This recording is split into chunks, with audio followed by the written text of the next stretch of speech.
跟我的小姨妈共同生活会是种怎样的体验？没错，这个走着走着忽然消失的，就是我的小姨妈。她是我外公的私生女，因为尴尬的身份，于是在外公去世后，我便收留了她。今天是我们共同生活的第一天，为了布置衣物，我们来到了商场。在众多真妇女面前，我们这对假妇女的关系让我显得十分尴尬。还好领下手快准狠，直接选好了衣服。至于该选什么尺寸，我只能模仿其他家长，从身后比量来加以判断。接着领又选了很多衣物，可我却注意到唯独没有短裙。领说是因为幼儿园不让穿短裙，我这才后知后觉。没错，孩子大了该上学了，这一包的战利品正是为他上学所需。到家后，我立刻给同样有孩子的妹妹打去电话，想打听如何才能让孩子入学幼儿园的事情。可幼儿园并非你想上就能上的，妹妹只好把这个锅甩给市一所，说那里或许有紧急临时托管所。听着电话那头不懂事侄女的吵闹声，我也只能识趣的挂断电话，然后自己查了起来。我找了一家离家不远的临时托管所，可最多只能托管10天。就这样，我们进入了梦乡。第二天叫醒我的不是闹钟，而是不停摇晃我的小姨妈。懂事的领不仅自己穿好了衣服，还很懂事的在饭前感谢上苍赐予的食物。接着我们便出发上学去了。车站前，我贴心的为领整理凌乱的头发，并在拥挤的车厢内将领紧紧的护在身旁。下车后，我背着领一路狂奔，可在看到幼儿园时，领却喊着让我将它放下，因为他怕这样的行为被人看到，会让我感到害羞。将领交到老师手上，我便准备去公司当社畜。可在临走前，我膀胱一扫，却看到了一张悲伤的脸。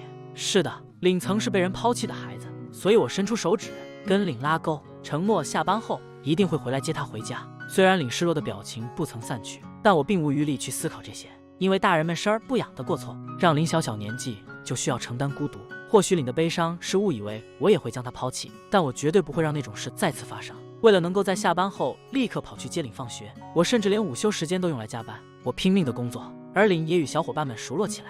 到了放学时间，看着小伙伴们一个个被接走，领只能落寞地望着窗外，期待我能早些到来。直到最后一个孩子被接走，时间已来到了下午7点。此时的我正准备下班去接领，可意外却在这时来敲门。客户的电话偏偏在这时打了进来。就在我拼命修改资料时，接到了幼儿园催促的电话。我只能不停地道歉，每一次门外的开门声都让领期盼起我的到来，而后又默默地低下了头。我终于忙完了工作，一路狂奔朝着幼儿园而去。到达时，我已气喘吁吁，但我还是第一时间为来晚道歉。可领的表情却由晴转阴，而后撅着小嘴递上一盒东西，是他不舍得吃为我留下的零食。看着如此懂事却被家人抛弃的领，我吃下了这份特别的零食，灿烂的笑容再次回荡于领的脸颊。之后的日子，我的生活从2点一线变成了3点一线，偶尔歇息下来，想抽根烟解压，可看着被烟气污染的领的衣物，我一狠心掐掉了烟头。偶尔我也会想，如果我有了女朋友，领该何去何从？这样白天上班晚上当保姆的生活，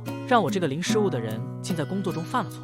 同事想约我喝酒解压，我虽然很想去，但也只能婉言拒绝，因为我现在有比聚餐更重要的人要去守护。看着领大街上犯困，我本能的想当领的代步车，可领却倔强的怕我丢脸，那我只能强行抢人，背着领一路狂奔。繁华都市的霓虹灯下，每个人的风景或许不同，而我此刻只想给领的童年带来最美好的回忆。但高压的生活让我产生了动摇，我最终还是打开了那个本子，这是临走前母亲交给我的。如果我扛不住养娃的压力，或许这些可以帮助到我。